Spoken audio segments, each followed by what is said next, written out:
guys, we are back. Another fun-filled episode on the Main Street Randyland YouTube channel. You lucky people, you. We are over here at the Retro Arcade and Fascination on the Boardwalk, and it is still mess time. As you can see, there's a mess because we're not open for business yet. This is still off-season, but it's coming soon. But what do you do during the off-season? You got to think of things to do because you can't lay home doing nothing. Well, you think, well, you know, I got something that could go up there. Now, I did an episode and I showed you, this is the train of thought. You have to understand how the Randy thinks, okay? I did an episode where I showed how I put Marianne up on a riser. And I had to get a forklift in here to raise Marianne up and build it up and this, that, and the other, blah, blah, blah, blah. Well, things have consequences, you see?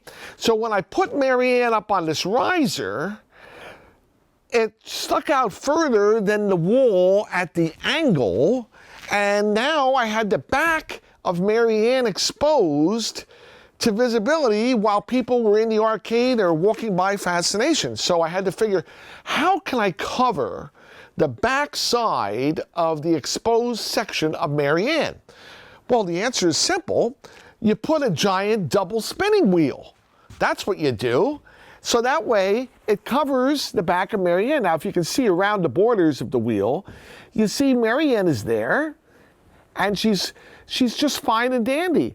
Now, this had to be very precise and precision, and I had to angle it just so that the motors and pulleys of Marianne did not interfere with the motors and pulleys of the giant spinning wheel.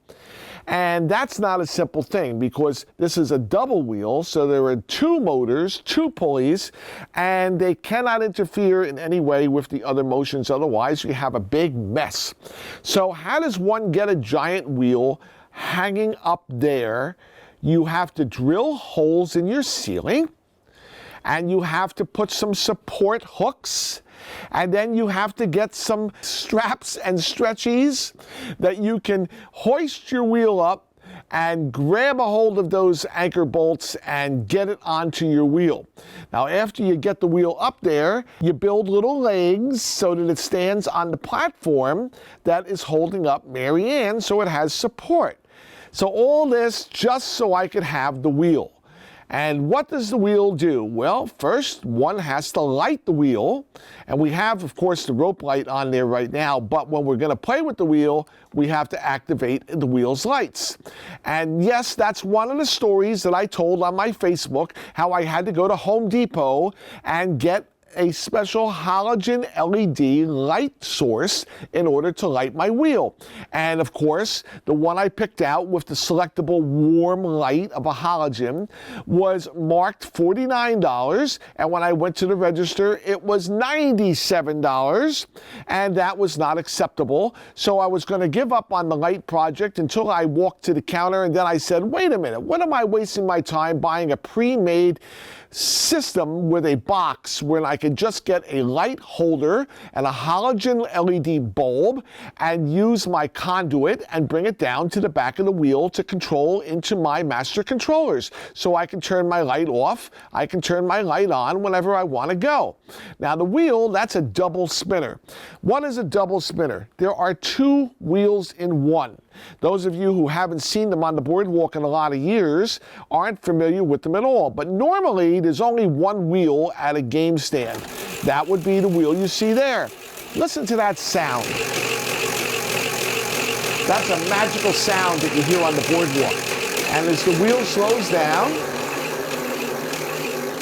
round and round it goes. Where it stops, look at that. It's on Mom. Is that Mom? I'm pretty sure. My eyes are a little bad from this distance.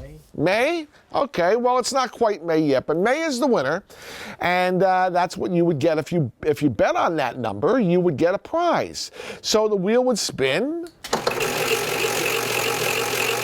And we're going for another winner. What's it going to be this time?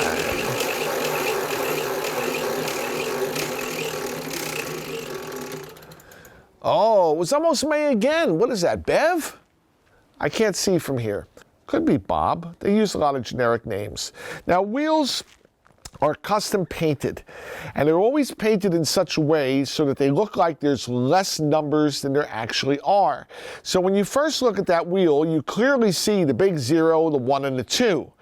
And then you also see the smaller mom, pop, and sis.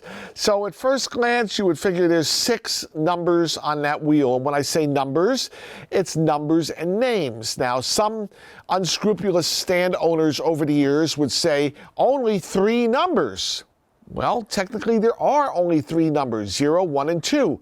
But there's also names. And he didn't say there were only 3 names or 6 names. He said there were 3 numbers. So it's a word of semantics that they try to use to fool you. But there's way more than 3 numbers on that wheel. There's the 3 numbers, there's the 3 names that you see. But up in the smaller sections, there's also three names in each section going around that wheel, and there's 6 sections around that wheel. So how many different positions are there really on that wheel?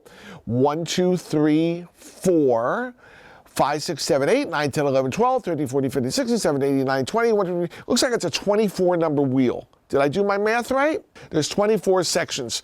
So your odds, if you were playing a quarter, there would be $6 to cover that wheel. If you were playing $1, it would be $24 to cover that wheel. So your odds are based upon the prize that they're giving out and the cost to play. Now this is what's called a double spinner, because there's a second wheel behind the first wheel. Round it goes. There's that sound. And when that slows down, that's going to tell you if you're going to get choice. Look at that. Do I get choice? No, I don't get choice. Why? Because if you look at the very fine line up where the pegs are, you see that the choice is actually only that small section between those lines. The bigger section is the 3, which is where my arrow indicator stopped, and the 4, which was just on the other side of that. So that's the type of wheel which has variant winners, different value winners. So it's easy to get one of the spots to stop on the larger wheel that is a larger spot, but to get it on a choice spot is very hard because it's a very small amount of pegs compared to the other ones. So typically they would offer some big prize on choice, some smaller prize on the other numbers. But on that type of wheel, being a double spinner, you would actually have to win on the first wheel to receive the prize decided by the second wheel. Can you imagine? So both wheels would be spinning at the same time. You'd place your bet. Let's say I bet on number 1, number 2, and number 0. Well, the first wheel's slowing down. And look at that. It stopped on, I think it's pop. No, it's not pop. It's the one after pop. I can't see it. But the sun? Boy, my eyes are bad. It stopped on sun, but the second wheel, which stopped later, decided that I didn't get a choice prize. I landed on the number 8. So I would get whatever selection was for the number 8. Rather than winning a choice prize, I got the smaller prize. So this way, the wheel operators can offer bigger prizes because you're not necessarily going to win the big prize even if you win on the smaller wheel. So that's called a double spinner.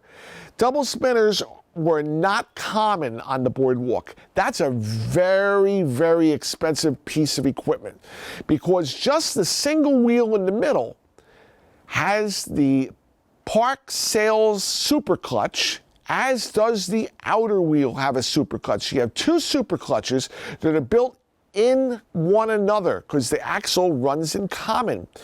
That wheel, when it was made, was probably in the neighborhood of $3,000 to $4,000 back in the 1970s. Where's our inflation calculator? How much would that be today? Probably today, if they were still manufacturing this type of equipment, that wheel would be $20,000 to $30,000. Can you imagine that?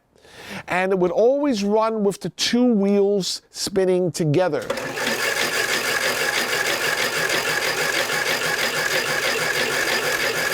and they press the button, so the timer is going to start slowing down.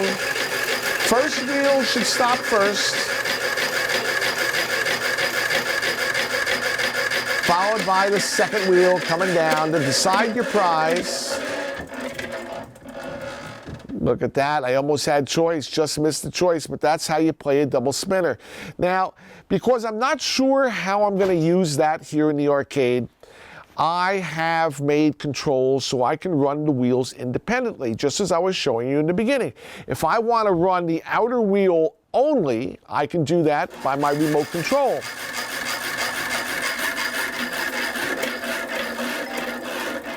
Running just the outer wheel. If I want to run the inner wheel, I can do that.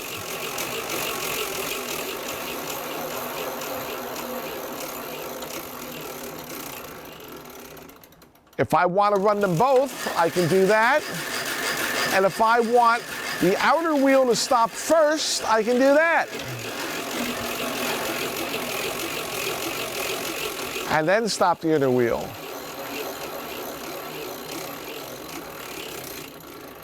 But for the sake of being the traditionalist that I am, I have your standard control for the wheel, which will run normally both wheels at the same time. And the smaller wheel will stop first. The second wheel will stop second.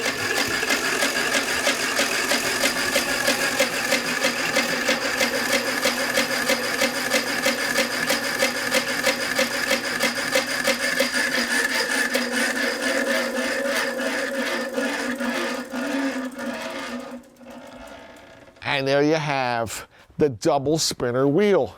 You know, I just love adding fun stuff like that in my places, in my arcades. You know, when I had Flipper's Fascination, I had several different types of wheels. I had a poker wheel where I had poker cards as the indicators would stop on different poker cards. I had a superheroes wheel, which would come down from the ceiling, and you would bet on a superhero, and the jackpot superhero was me. How about that? I had the Skillo wheel. I had a regular double spinner wheel.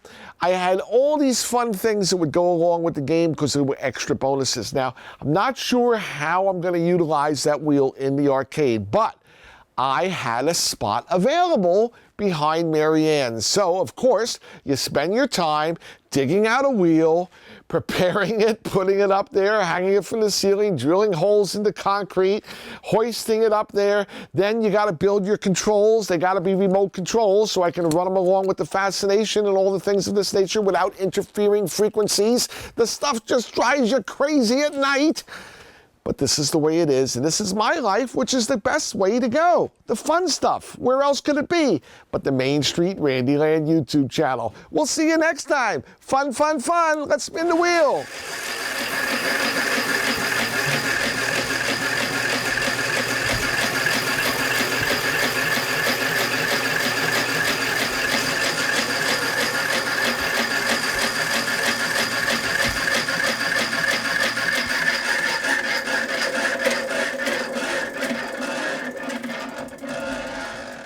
Another winner going out.